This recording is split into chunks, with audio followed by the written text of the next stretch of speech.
Bugun biz odatdagidek studiyada va kostyumlarda emas, havo sovuq va qor bo'lishiga qaramasdan ko'chada jamoamiz bilan birgalikda tasvirga olish jarayonlaridamiz. Agar sizga ham qiziq bo'ladigan bo'lsa, videoni o'tkazib yuborishga shoshilmang. Qani ketdik. Eslatib o'taman, ushbu harakatlarni yo'llarda takrorlash qat'iyan man etiladi. Shuning uchun biz ham ushbu jarayonlarni maxsus avtodromda tasvirga olmoqdamiz.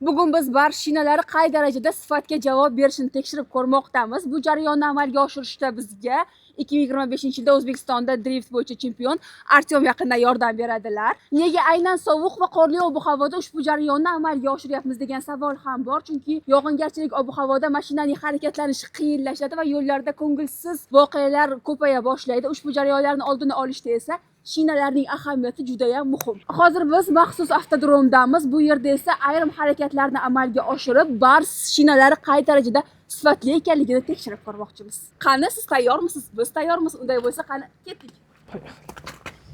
Bar shinalari qay darajada sifatga javob berishini tekshirib ko'rish uchun mashinaga kelib o'tirdik. Hozir birgalikda amalga oshiramiz ayrim harakatlarni. Ochiqni aytsam, o'zim uchun ham qiziq, qay darajada yaxshi o'tishi va shinalarning Artyom, shinalarning ahamiyati qanchalik mashinada muhim harakatlanishda? Mashina uchun shina juda muhim. Birinchidan, bu yo'l bilan ulanish uchun kerak.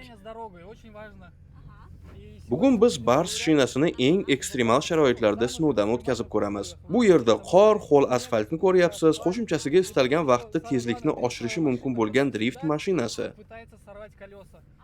Hozir qorda gazni bosishga urinib ko'ramiz.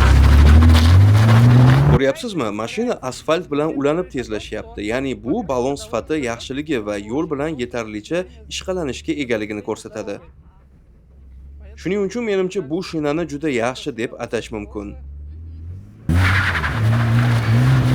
Mana gazni bosyapti. Qorda harakatlanayotganimizga qaramay, bu vaqtda mashina tezlashishi kerak. Hozir yo'llarda qor bor. Biz aynan mana shu qorlarda ayrim harakatlarni amalga oshirmoqdamiz. Qani ko'ramiz, bars balonlari qay darajada ushbu noqulay ob-havoda ham harakatlana oladi. Ochig'ini aytsam, biroz qo'rqyapman.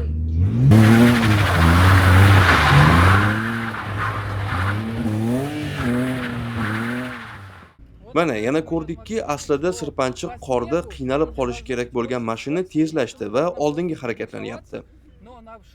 Ya'ni qorda ham yo'l bilan ishqalanish juda yaxshi. Yana bitta test drive.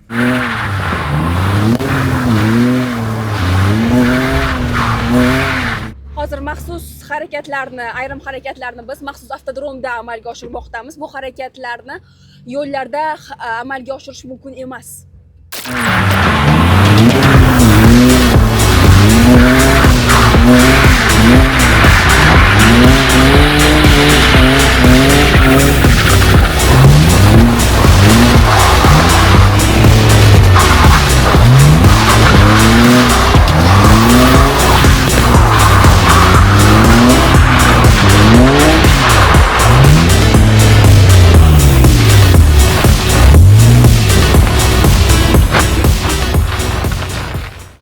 Biz maxsus harakatlarni mashinada bajarib oldik. Yana bir bor eslatib o'taman, ushbu harakatlarni yo'llarda bajarish taqiqlanadi. Biz esa maxsus avtodromda ushbu harakatlarni amalga oshirdik.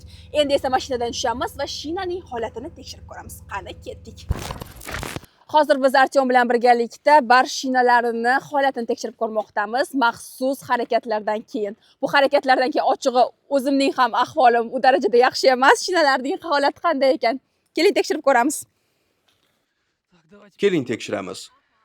Mana ko'rib turganingizdek, shina deyarli yangidek. Hech qayerda hech narsa uzilib ketmagan. Bu muhim, chunki yomon shina bo'laklarga bo'linishni boshlaydi. Bu yerda esa bir maromda juda kam miqdorda yedirilgan. Bu shina uchun maksimal yaxshi ko'rsatkich.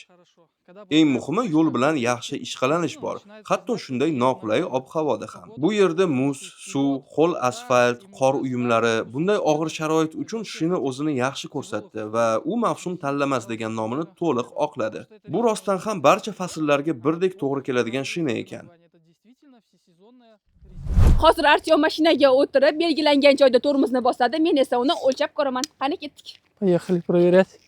Mashina harakatlanishga tayyor. Hozir esa men ularga belgi beraman va harakatlanishni boshlaydi. Qani ketdik.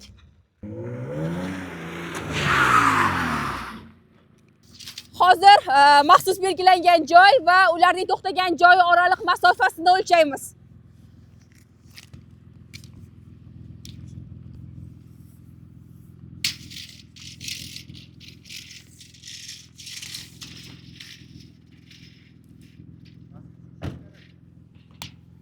Aha. Mana bitta, to'g'rimi? O'lchadik mana.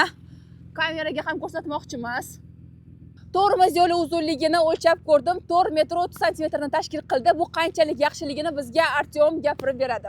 Hozir kichik maydonda soatiga 40 kilometrgacha tezlikka erishdik va shu tezlikda tormozni oxirigacha bosdim.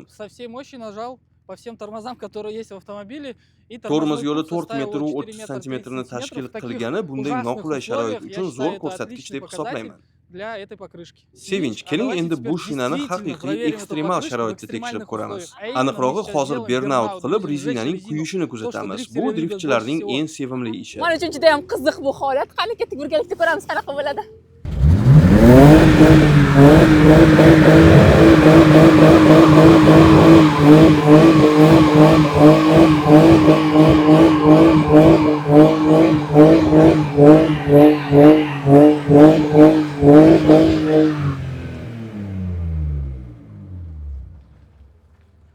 Mana shu driftchi uchun eng yoqimli hid tutun hidi. Va hidning yoqimliligiga qaraganda shina yaxshi ekan.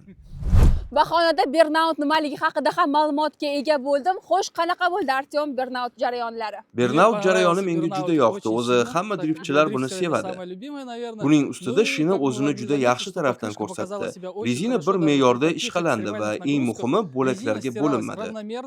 Bu juda muhim ko'rsatkich.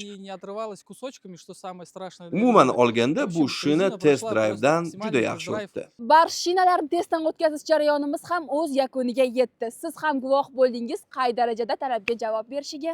Shu kabi foydali ma'lumotlarga ega bo'lish uchun bizni kuzatib borishni hamda obuna bo'lishni unutmang. Biz esa Artyomga o'z minnatdorchiligimizni bildirib qolamiz.